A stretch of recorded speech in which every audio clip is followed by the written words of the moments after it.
তাই অ্যাবেন বলে যে কোন অপরাধে আমাকে মেরে ফেলবে, তোমরাই আমার দরজায় এসেছিলে, আমি তোমাদের আশ্রয় দিয়েছি, খেতে দিয়েছি, থাকতে দিয়েছি, কাপড় দিয়েছি, কারণ আমি একজন ভালো মানুষ, নাকি একজন ভালো মানুষ হওয়ার জন্য আমাকে এমন শাস্তি পেতে হচ্ছে? আরে ভাই কি বলবো, প্রেমে ছাক্কা খেয়ার পরে আমি এমনিতে মেয়েদেরকে বিশ্বাস করি না, আর এই মুভিটা দেখার পরে তো আমার মেয়েদেরকে খুব ডেঞ্জারাসই মনে হতে লাগলো।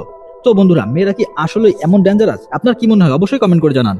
বেল বলে কাল সকালে তোমার দফা রফা করবো, এটি বলে ওরা অ্যাবেনের জন্য কবর খুঁজতে থাকে। অ্যাবেন এসব দেখতে থাকে এবং পায়ের সাহায্যে ক্যারেলকে কল করার চেষ্টা করে, তবে বেল তা দেখে ফেলে এবং আইপ্যাডটা ইয়ার্ডে ছুঁড়ে ফেলে দেয়। তারপর ওরা অ্যাবেনের সাথে কিছু কথা বলে, যা ছিল অ্যাবেনের একান্ত পারিবারিক বিষয়। অ্যাবেন বুঝতে পারে যে মেয়ে দুটি অনেক আগে থেকেই ওর পরিবারকে ফলো করতো, আর সব জেনে শুনে সুযোগ বুঝে ওরা এই বাড়িতে এসেছিল। অ্যাবেন সরল মনের মানুষ, তাই কিছুই বুঝতে পারেনি ভেবে নিজের উপর খুব অনুতাপ হচ্ছিল। মেয়ে দুটি ঘরটাকে পুরাই তছনছ করে দেয়, জামা কাপড় উলাটপালাট করে, মূর্তি ভাঙে, রেকর্ডার ভেঙে ফেলে, অ্যাবেনের সব জিনিসপত্র, সোফা সবকিছু একদম লন্ডভন্ড করে দেয়। অ্যাবেনের অতি যত্নের চুলগুলো ওরা কেটে দেয়। ফাইনালি মেয়ে দুটি অ্যাবেনের লুকিয়ে রাখা বন্দুকটাও পেয়ে যায়। আরে ভাই, এটাকেই বলে দুর্ভাগ্য।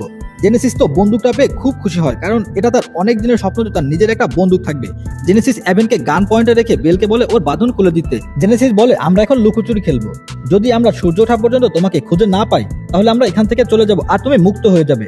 কিন্তু দুর্ভাগ্যজনকভাবে অ্যাবেন পালাতে গিয়ে ধরা পড়ে যায়।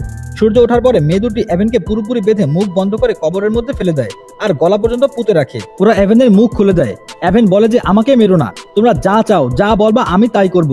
জেনেসিস বলে যে ক্যারেলকে কল করে সব সত্যিটা বলতে হবে যে তুমি আমাদের সাথে কি করেছো। অ্যাবেন রাজি হয়, তাই ক্যারেলের ফোন বন্ধ থাকায় জেনেসিস ওকে ভয়েস মেইলে সবকিছু বলতে বলে। তবে অ্যাবেন ওসব না বলে পুলিশকে কল করতে বলে এবং বলে যে আমি কিডন্যাপ হয়েছি। তবে অ্যাবেনের এসব কথা বলার আগেই জেনেসিস কল কেড়ে দেয় আর অ্যাবেনের শাস্তি স্বরূপ একটা পাথর দিয়ে ওর মাথা পিষে দেয়।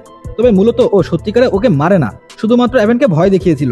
জেনেসিস অ্যাবেনকে বলে যে তোমার কি মনে হয়েছিল আমি তোমাকে সত্যি মেরে ফেলবো? না, আমি কোনো জানোয়ার না, এটা একটা গেম ছিল। অ্যাবেন তো অবাক হয়ে বলে কি, এটা একটা গেম? তখন বেল বলে আমি ভেবেছিলাম তুমি আমাদের ফাঁদে পা দেবে না। এখানে ওরা একটি সিক্রেট রিভিল করে, তা হলো ওরা এভাবে সুযোগ দেখে যখন কোনো বাড়িতে পুরুষ একা থাকে সেই বাড়িতে যায় এবং সেই পুরুষকে ফাঁদে ফেলার চেষ্টা করে। এটা দেখতে চায় যে সেই লোকটি ওদের সাথে ফিজিক্যাল হয় কিনা। জেনেসিস বলে যে সব পুরুষই একই রকম, সে তার পরিবার এবং সন্তানদের যতই ভালোবাসুক না কেন ওই পুরুষের কাছে তা কোনো গুরুতর বিষয় নয়। সবাই নিজের শারীরিক সুখের জন্য সব ভুলে আমাদের সাথে ইন্টিমেট হয়, সবাই একই রকম, ধোঁকাবাজ। জেনেসিসের কথাটা কিন্তু অনেকটাই সত্যি। বর্তমানে সব পুরুষই মেয়েদের দেখলে আর নিজেকে কন্ট্রোল করতে পারে না। তারপর জেনেসিস বলে যে আমরা এখন এই গেমটি অন্য কারোর সাথে খেলবো। এটি বলে মেয়ে দুটি ওদের ইন্টিমেট ভিডিও অ্যাবেনের ফেসবুকে পোস্ট করে ফোনটা অ্যাবেনের সামনে পুঁতে রাখে আর নতুন শিকারের সন্ধানে সেখান থেকে চলে যায়। দুইটি মেয়ের ভয়ঙ্কর গেমের চক্করে পড়ে মুহূর্তেই অ্যাবেনের পরিবার তার কেরিয়ার, খ্যাতি, যশ, সুনাম সবকিছু হারালো।